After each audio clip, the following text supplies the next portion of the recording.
आप देख रहे हैं यूथ एजेंडा लाइव। आज के हमारे गेस्ट हैं कुमार बिंदेश्वर जी, एटक बिहार के उपाध्यक्ष। आज हम जानेंगे, हाल में कल ही 26 नवंबर को राष्ट्रव्यापी देश के कई संगठनों द्वारा हड़ताल का आह्वान किया गया था। उस विषय में कि हड़ताल के आखिर क्या कारण थे और ऐसी ज़रूरत क्या पड़ी कि हड़ताल करना पड़ा। तो बिंदेश्वर जी, हम ये जानना चाहेंगे कि केंद्रीय श्रम संगठनों द्वारा व्यापक तौर पर राष्ट्रव्यापी हड़ताल की घोषणा की गई और ये हड़ताल सफल भी रहे। एक्चुअली इसको आयोजन का मुख्य कारण क्या था? सबसे पहले तिवारी जी, मैं आपको धन्यवाद देना चाहता हूं कि आप यूथ एजेंडा लाइव से श्रमिकों के, आंगनवाड़ी सेविका सहायिकाओं के जो करोड़ों की संख्या में इस देश में हैं, मेहनत करके जीवन यापन करते हैं, उनकी बात को आप उठाने का काम कर रहे हैं और देश दुनिया सरकार तक पहुंचाने का काम कर रहे हैं, इसलिए आपको धन्यवाद। जहां तक सवाल है कि 26 नवंबर को जो राष्ट्रव्यापी आम हड़ताल केंद्रीय श्रम संगठनों द्वारा जो आहूत किया गया था, यह समस्या इसलिए आ पड़ा है कि आपको जानकारी है कि ये जो कानून बने हैं, ये सारे श्रम कानून आज़ादी के पहले श्रमिकों द्वारा लड़ी गई लड़ाइयों का परिणाम है। और इस कानून को बनाने के लिए देश के क्रांतिकारियों ने, आम किसानों ने, मजदूरों ने काफ़ी संघर्ष किया, काफ़ी कुर्बानी देने का काम किया, लाठी खाया, गोली खाया, काला पानी की सज़ा भोगने का काम किया, मेरठ षड्यंत्र केस, लाहौर षड्यंत्र केस का मुकदमा झेलने का काम किया, जेल के शिक्षों में बंद रहे। अंततोगत्वा भगत सिंह जैसे क्रांतिकारियों को, सुखदेव, राजगुरु, राम प्रसाद बिस्मिल जैसे लोगों को फांसी के फंदे पर लटकना पड़ा। सुभाष चंद्र बोस को आज तक जानकारी नहीं मिली, जिंदा है मुर्दा है सरकार पता ही लगा रही है। इन लोगों का देन था कि वो अंग्रेजी राज में और लड़ाई लड़ रहे थे कि हम जो मजदूरी करते हैं, मेहनत करते हैं, इसका उचित पारिश्रमिक मिलना चाहिए। और उस ज़माने में अंग्रेज के राज में एक पर एक कानून बने और देश में 44 कानून श्रमिकों के पक्ष में बनाए गए और उसी के आधार पर आज जो देश में सुई बनाने से लेकर के हवाई जहाज़ चलाने तक, कार्यालय के चपरासी से लेकर करके बैंक के कर्मचारी, general insurance, life insurance, defence में काम करने वाले लोग, ये सारे जो उच्च स्तर पर भी भारत सरकार के, बिहार सरकार के, केंद्र सरकार हो, राज्य सरकार हो, विभिन्न संस्थानों में जो काम करते हैं, वो अपने हक और अधिकार के लिए उन्हीं कानूनों के बल पर लड़ाई लड़ रहे हैं।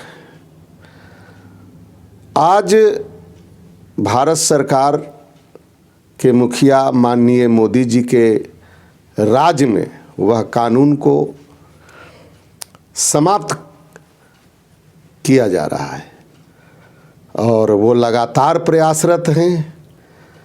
देश के सामने बिल आया है, 44 श्रम कानूनों को समाप्त कर करके 4 कानूनों में उसको समाहित किया गया।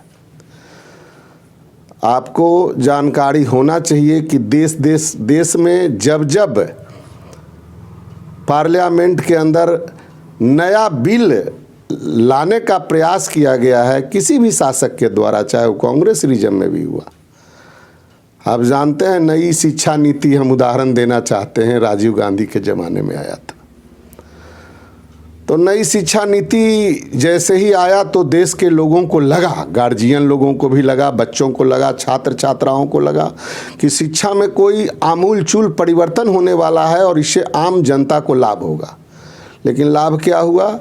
एक एक जिला में नवोदय विद्यालय खुल गया और एक लिमिटेशन हो गया कि मात्र इतना विद्यार्थी जो है उसमें शिक्षा ग्रहण करेगा, अब बाकी सब वंचित हो गया। क्या लाभ हुआ नई शिक्षा नीति से? कोई ऐसा नीति आया नहीं। एक और बात थी कि जो भी अगर इस तरह की नीतियां लाई जाती है तो उसके पहले जन समर्थन जुटाई जाती है और मैंने जनता से सुझाव मांगे जाते हैं। क्या इस परिवर्तन में जनता से सुझाव नहीं मांगे गए? जी नहीं, इनकी सर्वदलीय मीटिंग होना चाहिए था, इन्होंने मीटिंग नहीं कराया। और ये तो जो भी कानून को समाप्त करना चाहते हैं, आप देख रहे हैं कि श्रम कानूनों के समाप्त करने का ही सिर्फ सवाल नहीं है। इस दौरान में जो उस समय सार्वजनिक प्रतिष्ठान बने थे, आज उसको बेचने का काम हो रहा है। जब जब भाजपा की सरकार आई है तब तब देश के जो आम जनता की संपत्ति है, जिस पर गर्व से कहा जाता है, लिखा जाता है, ट्रेन में लिखा रहता था कि ये जनता की संपत्ति आपकी अपनी संपत्ति है, अब ये टाटा बिरला के संरक्षण में बेच रहे हैं, ये अडानी अंबानी को दे रहे हैं। तो ये देश के साथ जो है ये गद्दारी कर रहे हैं। यानी ये खुल्लम खुल्ला निजीकरण का मामला, एकदम एक्चुअल ये निजीकरण का मामला है और निजी हाथों में ये दे रहे हैं। ये तो हजारों हजार साल पहले जो राजा महाराजा थे, अब उनको ही राजा महाराजा बना देना चाहते हैं। अब लोकतंत्र खत्म होगा, राजतंत्र आएगा।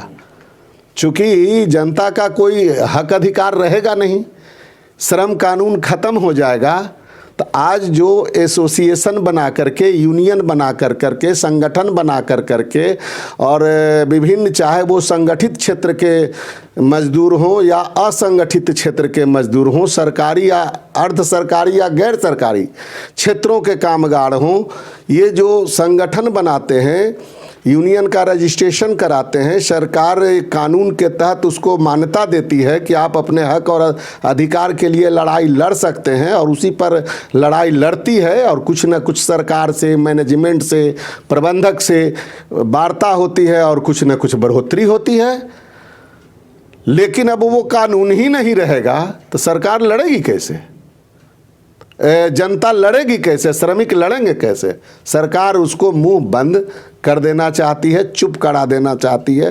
तो ये फिर जो है देश को गुलामी की ओर ले जाने का ये पुरजोर प्रयास है भारत सरकार का, मोदी जी की नेतृत्व में ये हो रहा है। और इसीलिए अभी जो है पूरे देश के तमाम श्रमिक संगठन, इवन की जितनी पार्टियां हैं, इसमें भाजपा का भी जो श्रमिक संगठन है, ये सारे लोग वो खुल करके नहीं आए, लेकिन उनके कामगार हड़ताल में शामिल रहे। बोले कि हम बैनर लेकर के नहीं आ सकते हैं।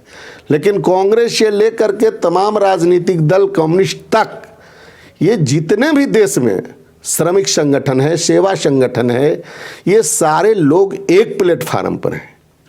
सिर्फ अकेले मोदी जी इसके विरोध में है, पूरा देश इसके खिलाफ में है और ये चाहता है कि नहीं, हमारा जो 44 श्रम कानून बना हुआ है इसकी रक्षा होना चाहिए, संविधान की रक्षा होना चाहिए, कानून का बचाव होना चाहिए। और इसके लिए अभी तो एक चेतावनी है, एक दिन का सांकेतिक हड़ताल, ये चेतावनी है। ये अगर मोदी जी मजबूर करेंगे तो जब अंग्रेज के ज़माना में हिंदुस्तान की जनता अंग्रेज को बर्दाश्त नहीं किया, तो मोदी जी को थोड़े कोई बर्दाश्त करने वाला है। आज एक दिन रोड पर उतरा है, कल है जो कि कानून तोड़ने का काम होगा। जब कानून सरकार ही तोड़ रही है तो आंदोलन को कुचलने का काम हो रहा है। आज देखिए, पंजाब के किसान रोड पर आए हैं, वो दिल्ली पहुंचना चाहते हैं, अपनी बात रखना चाहते हैं, लेकिन उनको रास्ते में रोका जा रहा है, पर लाठी चलाई जा रही है। कैसी सरकार है ये जनता की चुनी सरकार जनता पर ही लाठी चला रही है। आंसू गैस के गोले छोड़े जा रहे हैं, पानी का फव्वारा। ये जन विरोधी सरकार है।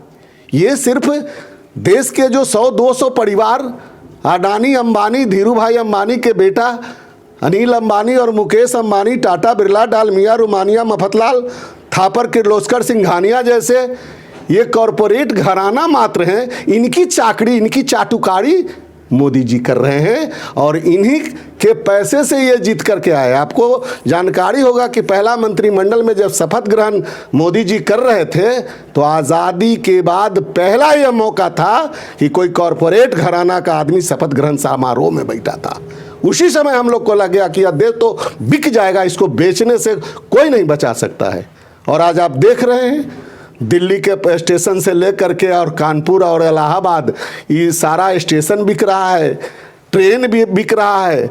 और अभी देखिए कोरोना का बहाना लेकर करके स्पेशल ट्रेन वही है, एक शब्द सिर्फ जोड़ दिया गया। देखिए कैसा ये 125 करोड़ की जनता के आंख में ये मोदी जी धूल झोंकने का काम कर रहे हैं। साफ धूल झोंक रहे हैं। ये ट्रेन वही है श्रमजीवी और उसको बगल में लगा दिए स्पेशल। ट्रेन वही है संपूर्ण क्रांति, उसमें स्पेशल लगा दिए, दुगना तिगुना भाड़ा वसूल रहे हैं। ये साफा डकैती पॉकेटमारी हो रहा है जनता का। ये मोदी जी के हाथ में कैंची है और ये जनता की पॉकेटमारी साफ झलक रहा है कि हो रहा है। और ये पैसा जा कहाँ रहा है पता नहीं चल रहा है। चाहे नोटबंदी से लेकर के आज तक देख लीजिए, देश के जनता के पॉकेट में एक आध नया पैसा गया क्या? तो ये तो सब देख रहा है कि पैसा जमा हुआ। और जितना मोदी परिवार जो गुजरात का है, ये भी स्पष्ट हो रहा है कि मोदी परिवार ही है, चाहे नीरव मोदी हो और दूसरे मोदी हो, तीसरे मोदी हो, बैंक का पैसा ले करके ये भाग रहे हैं, आई भगवाने में काम कर रहे हैं। ये चुप नहीं है, ये इन्हीं की साजिश है। जनता को समझने में भले चाहे जितना देर लगे, जनता समझ रही है। अब बोलना शुरू कर दिया। अब तो कोरोना पर बात आ गई। आपको चुनाव कराना था तो उसमें कोई कोरोना नहीं है। आपको सभा करना है, करोड़ों लाखों के भीड़ जुटाना है, तो मोदी जी गरज करके भाषण कर रहे हैं। वहाँ क्यों नहीं सोशल डिस्टेंसिंग का पालन हो रहा है? और जनता के मुंह पर जावा लगाने के नाम पर ड्रामा नौटंकी कर रहे हैं। यहाँ भी डायरेक्ट पॉकेटमारी कर रहे हैं जनता का शोषण हो रहा है, लूट हो रहा है, सरकारी संपत्ति का बेचा जा रहा है। ये सब निजी हाथों में चला जाएगा, देश गुलाम हो जाएगा। निजीकरण के लिए उनका क्या तर्क है? निजीकरण के लिए कोई तर्क नहीं है उनके पास। वो बात जबरदस्ती वो कहते हैं, तर्क देते हैं, लेकिन उनके तर्क में कोई दम नहीं। देश की जो 9 रत्न कंपनियां, ये सब मुनाफे में काम कर रही है। पहले वो तर्क यह देते थे कि यह घाटा में काम कर रहा है। तो चूंकि कंपनी अगर घाटा में है तो सरकार निजी हाथ में जाए तो मुनाफा होना चाहिए, लेकिन सो नहीं है। वो एक झूठ बोल करके, प्रोपगंडा कर करके, जनता के आंख में धूल झोंक कर करके, और वो जो है सभी संपत्ति को वो नीलाम कर रहे हैं। औने पौने भाव में 9 रत्न कंपनियां बिक रही है। निजी जाएगा तो कैसे हो जाएगा? सही नहीं, ये माना जा रहा है कि वास्तव में जितने भी सरकारी प्रतिष्ठान हैं वो घाटे में चल रहे जा रहे हैं, लेकिन घाटे से मुनाफे में लाने के लिए कोई और उपाय भी तो हो सकते थे।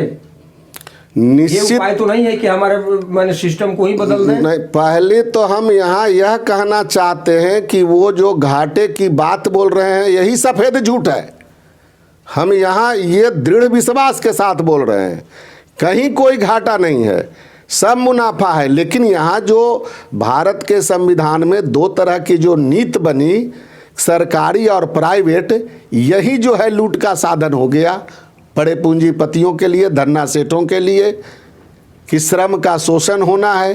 नहीं, घाटे की बात तो है, ऐसी बात नहीं है। जैसे मान लिया BSNL है, घाटे में चल रहा है, लेकिन घाटे में क्यों चल रहा है इस पर ना जाना चाहिए। एग्जैक्ट घाट जाना चाहिए, घाटे में क्यों चल रहा है। और एक प्राइवेट है, वो लगातार दिन दूनी रात चौगुनी मुनाफा कमा रहा है, और हमारे सरकारी प्रतिष्ठान है वो घाटे में जा रहे हैं। तो इसमें तो सबसे बड़ा मुद्दा है भ्रष्टाचार। यस यस यस, तो यही भ्रष्टाचार को दूर करने के बजाय उसको हटाना तो कोई जरूरी नहीं। नहीं, वही जो अब मिलजुमला में आदमी बोलता है ना कि सरकार गरीबी दूर करने के बजाय चाहती है कि गरीब ही ना रहे धरती पर, तो काम चल जाएगा। यही है, भ्रष्टाचार दूर नहीं होगा, उसमें भ्रष्टाचार होगा, लूट होगा। जो श्रम कानून में 44 कानून जो थे, 44 को कन्वर्ट किया जा रहा है 4 कानूनों में। जी, क्या उसका उन्होंने मैंने एक प्रपोजल प्रस्ताव कुछ दिया है कि उसमें क्या सम्मिलित हुआ, 4 कानून में क्या आ रहे हैं, क्या छोड़े जा रहे हैं? जैसे वो 4 कानून में आम तौर पर मूल जो हक अधिकार है वो सब समाप्त हो रहा है, ख़त्म, सब कुछ छोड़े जा रहे हैं। और कुछ कुछ खास मुद्दों को दे करके और वो एक संतोष देना चाहते हैं और यहाँ नया दिखला देना चाहते हैं कि हम नया कानून ला रहे हैं, इसी में सब कुछ समाहित है, आपको उससे ज़्यादा की ज़रूरत नहीं है। और सब लोग इसकी गहराई तक जाते नहीं हैं, सब लोग तो ऊपर ऊपर समझते हैं। लगता ही है, जैसे आपको उदाहरण दिया नई शिक्षा नीति का, उसी तरह से नई आर्थिक नीति आई। आप देखते हैं उस समय से यहाँ देश आज़ाद हुआ तो जो औद्योगिक नीति बनी, जो आर्थिक नीति बनी, तो वो नेहरू जी के नेतृत्व में बना। और जब नई आर्थिक नीति लाना था पीवी नरसिम्हा राव के समय में, तो आप देख लीजिए उसी को बदल दिया गया, औद्योगिक नीति में बदलाव हो गई।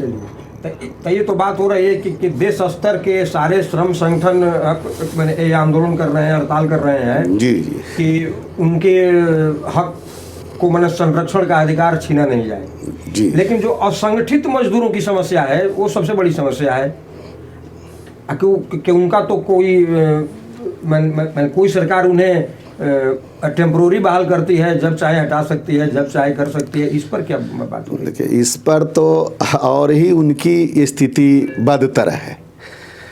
बदतर इसलिए है कि अभी तक तो जो संगठित क्षेत्र लड़ाई लड़ने का काम करते थे, जिसमें असंगठित क्षेत्र के लोग सहयोग करते थे, उनके बैनर के तले, उनके प्लेटफार्म के साथ अपना भी मांग पत्र जोड़ करके और ये लड़ाई लड़ने का काम करते थे, जिससे कि दोनों की भीड़ जुटती थी, सरकार पर दबाव पड़ता था, मैनेजमेंट पर दबाव पड़ता था और तब कुछ न कुछ मांग पूरा होता था। उसी के साथ साथ असंगठित क्षेत्र के मजदूरों का भी थोड़ा बहुत कल्याण हो जाता था।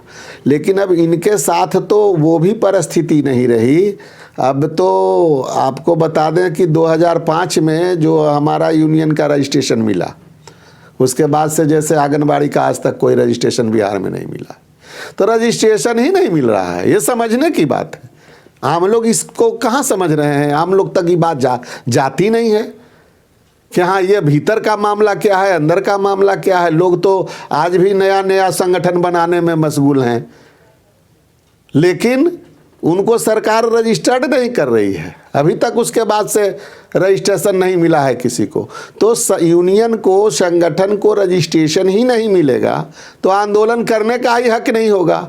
और जब आंदोलन ही करने का हक नहीं होगा तो उसको मांग कौन देगा, कौन मांग पूरा करेगा? यहाँ ये मूल समस्या है।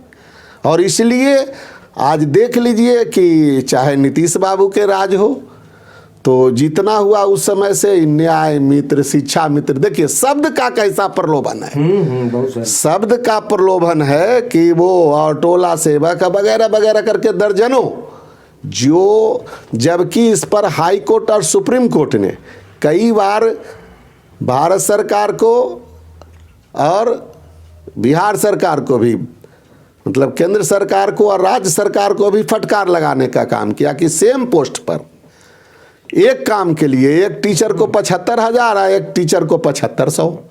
कहाँ का न्याय है भैया? ये तो सीधा युवाओं के साथ ठगी है, ये तो सीधा लोगों के साथ ठगी हो रही है। और इस तरह छोटे छोटे मैंने इस तरह दे करके असंगठित बनाया जा रहा है ताकि ये लोग संगठन में आवे नहीं और फिर डिमांड करे नहीं। लेकिन इस बिगड़े हुए माहौल में आप इन श्रमिकों को क्या संदेश देना चाहेंगे पदाधिकारी उनकी हैसियत से? नहीं, हम लोग श्रमिकों को यह संदेश देना चाहते हैं कि किसी तरह से चाहे जितना दमन हो, लड़ाई तो लड़ना पड़ेगा। जब आज तो इतना साहस के साथ हम लोग लड़ाई लड़ रहे हैं, हम उन दिनों को इतिहास के पन्नों में देखते हैं जिन लोगों को लड़ाई लड़ने के लिए, मुंह से आवाज़ निकालने के लिए और इतना भयंकर कठोर सज़ा या फांसी तक जो हम पहले बोल चुके हैं, जब झेलना पड़ता था, भुगतना पड़ता था, तो आज भी लड़ाई होगी। और जब अंग्रेज को हमारे हिंदुस्तान के वीर सपूत, श्रमिक, किसान, मजदूर, महिलाएं, वीरांगनाएं लड़ाई लड़ करके और भगाने का काम किया है, तो ये मोदी जी की सरकार भी हिटलर शाही की सरकार बहुत दिन चलने वाली नहीं है। बल्कि इनका आप देख रहे हैं हर जगह ग्राफ गिर रहा है। ये जालसाजी से अब इस देश में राज कर रहे हैं। कहीं दोस्ती करते हैं, कहीं दुश्मनी करते हैं, कहीं किसी का खेल बनाने में लगते हैं तो किसी के बिगाड़ने में लगते हैं। वही अडानी अंबानी के पैसा के बल पर ये जो डेमोक्रेटिक सिस्टम था, जो ईमानदारी पूर्वक लोग लड़ाई लड़ने का काम करते थे, अब तो अच्छे लोग समाज से हट गए। अपराधी, क्रिमिनल पैसा फेंक करके और जनप्रतिनिधि बन रहे हैं, विधानसभा लोकसभा में जा रहे हैं। अच्छे लोगों का कहाँ है? लोगों की कमजोरी है ना, एक्चुअली ऐसे तो नहीं बन जा रहे हैं। उनको वोट तो मिल रहा है और वोट हम ही लोगों में से दे रहे हैं, ये जानते हुए भी कि वे अपराधी हैं, चोर हैं, फिर भी उनको वोट दे रहे हैं। उसमें कारण है ना, सामाजिक कारण सबसे बड़ा उसमें कारण है कि पहले तो इस देश में आप जानिए पूरे वर्ल्ड में ये इकलौता देश है जहाँ जात, धर्म, ऊंच नीच, भेदभाव, इतना विसंगतियां हैं। जात में भी एक दर्जन अलग से जात है। तो इसके तो थी नहीं तो बनाई गई है ना। नहीं, ये पॉलिटिशियन सीधा कहने की जरूरत नहीं है। ये पूंजीवाद की जो संस्कृति है, इन्होंने आज आम जनता को भी भ्रष्ट बना दिया ना। अब तो वोट पर पैसा भी दिया जा रहा है, व्यक्ति पर पैसा दे करके वोट दिलवाया जा रहा है। तो और लोगों को कहता है पैसा किसी तरह से मिल जाए ले लो, तो लोभी बना दिया, लालची बना दिया, पथ भ्रष्ट कर दिया उसको। तो कहाँ से वो ईमानदार लोग, अब ईमानदार लोग तो बोल रहे हैं कि वो आते ही नहीं है मैदान में। नहीं तो उस लोभी को तो ये बताना पड़ेगा कि तुम 150 रुपये में एक दिन के भोजन में तुम जिंदगी भर 5 साल बेच दिया। जी जी जी जी, निश्चित निश्चित। एक दिन लेते हो और 5 साल भूखे रहते हो, निश्चित। तो एक्चुअली सामाजिक सांस्कृतिक आंदोलन की जरूरत है, ताकि उनको बताया जाए कि ये तुम्हारे कदम जो है ये सही नहीं है। नहीं, उसमें एक फर्क यह है कि इस देश के जो पूंजीपति लोग हैं, जन आंदोलनों में भी जो आम तौर पर जन आंदोलन नीचे से जनता से उभरता है, उसको भी पटाने में ये बहुत बारीकी से काम करते हैं। ऐसे रशा में क्रांति हो गई, वहाँ जार राजा थे तो क्रांति इसलिए हो गई कि जो जाते थे उन पर, जैसे यहाँ देश में हुआ, अंग्रेज है जो कि जितना दमन किया तो उतना प्रोवोकेशन हुआ, उतनी है जो कि रिएक्शन था। तो किसान मजदूर अंततोगतवा 42 में लड़ाई लड़े, उसके पहले से 5 से जो शुरू हुई लड़ाई 1905 से लेकर कैसे तो 1857 से पहले की बात छोड़ दो। हमारे पास तो एक एग्जाम्पल, ताजा एग्जाम्पल है जेपी लेट मूवमेंट जी, कि पूरे देश में आक्रोश था, पूरे देश में इस तरह की बात। हाँ, भले ही मैंने हमारे मैंने अगली पंक्ति के लोगों द्वारा सावधानियां नहीं बरती गई और फिर वही का वही रह गया, लेकिन जनता में तो उबाल आ गया था। नहीं, उसमें देखिए यहाँ इस देश के उसमें एक चीज़ और हम कहना चाहते हैं कि फिर कहते हैं कि इस देश के पूंजीपति बहुत चतुर चालाक हैं, और इतने चतुर चालाक हैं कि जब जब जनता भड़कती है, जब जब जनता आंदोलन के मूड में होती है, जब जब रिएक्शन में आती है, तब तब कहीं से उस पर शीतलहर, उसको गर्मी को ठंडा करके और मिला जुला करके उसको काम कर लिया जाता है। कहाँ है जो कि घोड़ा के टाप से है जो रौदा जा रहा है। तो ऐसा जो है ना, इसके चलते भी यहाँ आंदोलन में डिरेल हो रहा है। देखिए, समस्याएं तो है ही, इसी समस्याओं के विरुद्ध हमें लड़ना है। तो हमें संगठित तो इस तरह करना है कि ताकि लोग गलत मोटिवेशन में नहीं जाएं। निश्चित। और अगर नहीं, लोग जाएंगे तो फिर हम क्या कर सकते हैं? लोग महसूस भी अब कर रहे हैं। अब तो आम लोग भी बोलने लगा कि भाई ट्रेन बिक रहा है, स्टेशन बिक रहा है तो देश बिक रहा है, बैंक का निजीकरण हो रहा है, जितना भी सरकारी संस्थान है वो सब समाप्त हो रहा है। तो ये तो अब क्लियर कट, गरीब गुरबा लोग भी जो बाहर जाते हैं काम का, कल कारखाना में काम करते हैं, दूसरे क्षेत्रों में काम करते हैं, वो सब बहुत कुछ समझने लगे हैं। चलिए, और ये भी स्पष्ट है कि हर का एकमात्र निदान निकल सकता है संघर्ष। जी, संघर्ष के अलावा और कोई रास्ता नहीं है। आज जब भी संघर्ष हुआ है सफलता मिली है। और अगर हमारे श्रमिक बंधु संघर्ष करते हैं तो निश्चित रूप से सफलता मिलेगी। नहीं, और नहीं तख्ता पलटेगा यहाँ। मोदी जी का राज बहुत दिन रहने वाला नहीं है। अब जनता समझ रही है सारे इनके खेल को। इनका राम जन्मभूमि, बाबरी मस्जिद से लेकर करके इनको न स्कूल खोलना है, न कॉलेज खोलना है, न रोजगार पैदा करना है, ये सारे संस्थान को, बल्कि आप सुने थे निजीकरण, अभी स्कूल का निजीकरण, कॉलेज का निजीकरण, जो बाकी सेक्टर है सभी सेक्टर को ये चौपट कर रहे हैं। तो ये तो स्थिति स्पष्ट हो गई। इसलिए हम लोग अब समझ रहा है, इसलिए मोदी जी की सरकार जाएगी, बहुत दिन टिकने वाली नहीं है।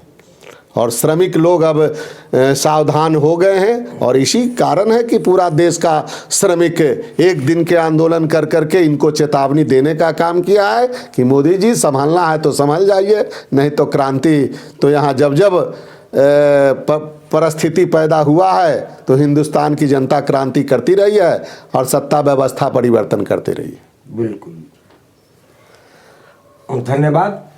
और यह परिवर्तन होकर ही रहेगा अगर जनता जागरूक होगी।